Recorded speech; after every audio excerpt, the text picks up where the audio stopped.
Angel here, really excited about this video because we all know that our lives are created by the habits that we do. Every single day there are certain things that you do every day. Like every day I'm sure you habitually brush your teeth. That's why your teeth look so nice and clean and they're healthy, because you pay attention to them every single day. And so your result is some nice, bright, clean, healthy teeth. And so you got to pay attention to every single area of your life when you think about when oftentimes people say, oh my God, this day sucks. Well, what did you do when you woke up?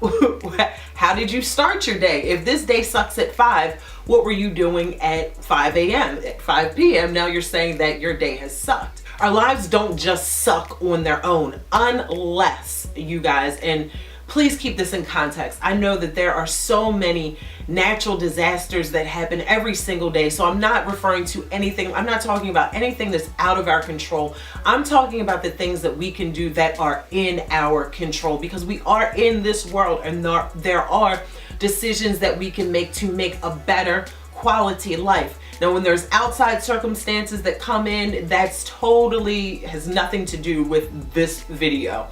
So the more good habits you have, the better quality life you can almost bet on. So number 1 is to say please and thank you. I know that this is so elementary, but I think, and I literally mean this, like to receive this as a tip, because I believe that so often we're so busy rushing from this place to that place, getting in our car, going to work, going to the store, going to pick up the children. We're just like all in a rush in this thing called life. We're all moving, and I think oftentimes we forget to say please and thank you to the people that we live with. You know, that can become so normal. I've been with my husband for 20 years, and yes, you still have to say please and thank you. It's just a nice habit to have, so make sure you say. So number 2 is very elementary. Actually, number 1 and 2 is something that it's something that you learn in kindergarten. Say please and thank you and share your toys. So number 2 is to share your toys. But I don't mean toys literally. Now that we're adults, I want to say share your toys as in share your money, share your finances, share your time, share your gifts, share your talents. And if you got some toys, share those too. If you're an adult with toys, share those too.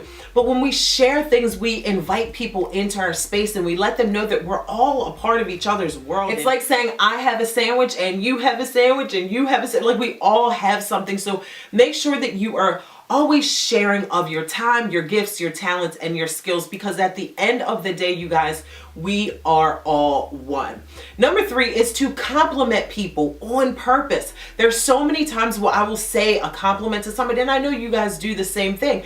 And sometimes it can like take that person out of their zone to where they're thinking about all their responsibilities, they're thinking about their bills, they're thinking about their marriage, they're thinking about their kids.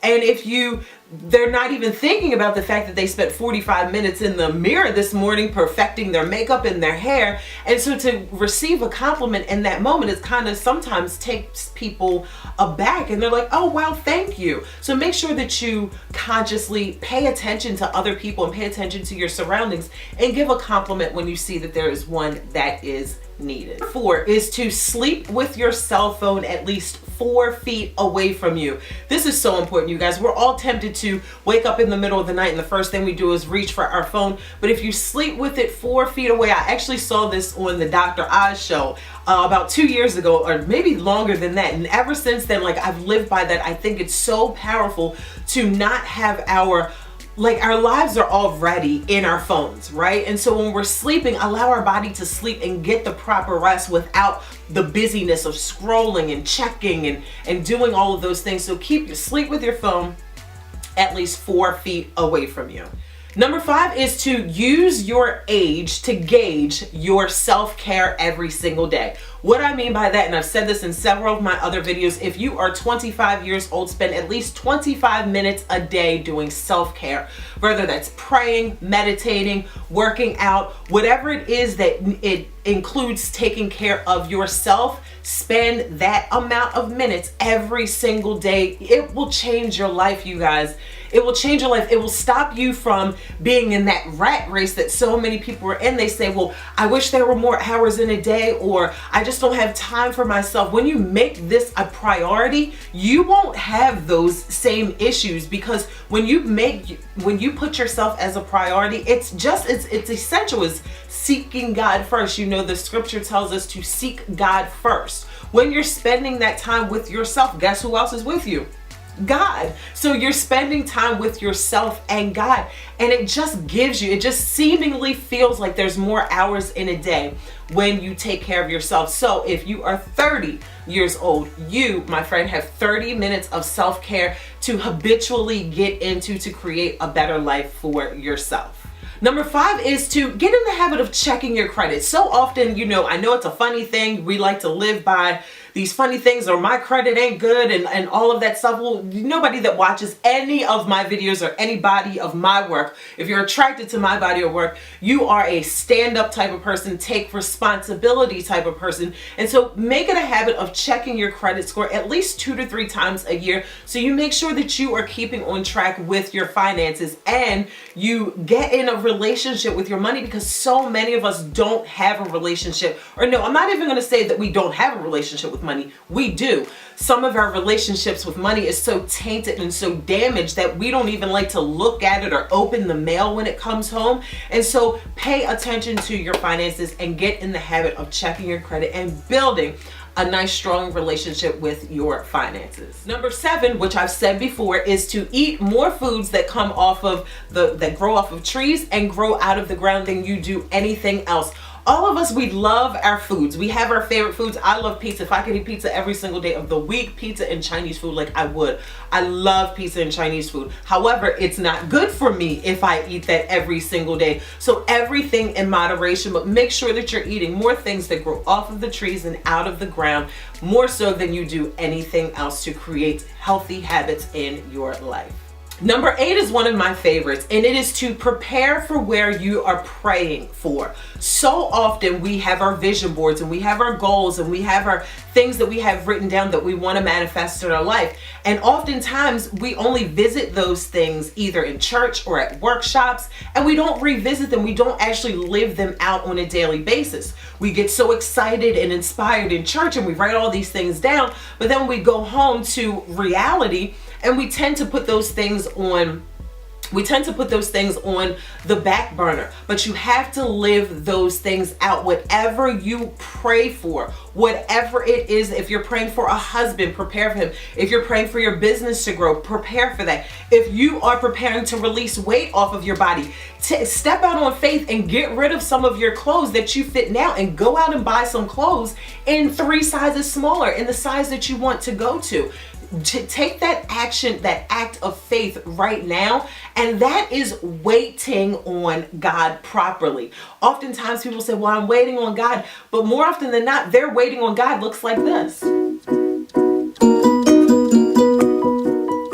Where really your waiting on God should look like you in action and preparing and acting as if you believe that what it is that you prayed for is going to come to pass. The next tip is to move your body. Make it a habit to move your body. We have joints and everything for a reason. They are meant to move. Actually, right now, let me tell you guys a little secret. What I do, and you guys know I work from home, but here is my weights. I have a pair of weights right here on my ankles. Here's one and here's the other. I walk around the house in weights because I want to keep moving my body and making sure that I stay strong. None of us are getting any younger. I don't care if you're watching this video and you're in your 20s, or if you're 15, or if you're 55. None of us are getting younger, so you want to make sure that you take care of the body that you have been given, you guys, because you know, and I know this is so cliche and we've heard it all before, but we only get one body. Like, for real, there's some things that you can do to repair. You can go buy some extra things and tack it and pull it up and nip it and tuck it and all of that, but at the end of the day, if you're not taking care of your body, all of that's going to fall down the drain anyway. And the last and final one, which is probably, okay, this one is my favorite. The last and final habit to create healthy habits in your life is to be yourself. And whatever that self is, be it unapologetically, be it without any excuses, be it without any explanation, be yourself. When 7 billion people, or however many billions of people that we have on this planet, why, like, try and think about why in the world would you try and wrap your mind around apologizing for being who you are or not being like everybody else. Like, be yourself. That is the best habit that you can be. When you are yourself, opportunities will just seemingly fall out of the sky for you, because it's not that, unfortunately, it's not that often that we see someone that's really comfortable in their own skin, who's not afraid to voice their opinion in a respectful way, and who's not afraid to actually live their life and walk to the beat of their own drum. That's not often found. And so when you can be that person, number one, you are a leader. That is a clear sign that you are a leader. And let me also say this, there's absolutely nothing wrong with following a crowd, or like there's a saying, you know, people say don't be a copycat. Well, I heard someone once say that it's okay to be a copycat, just make sure that you're copying the right cat.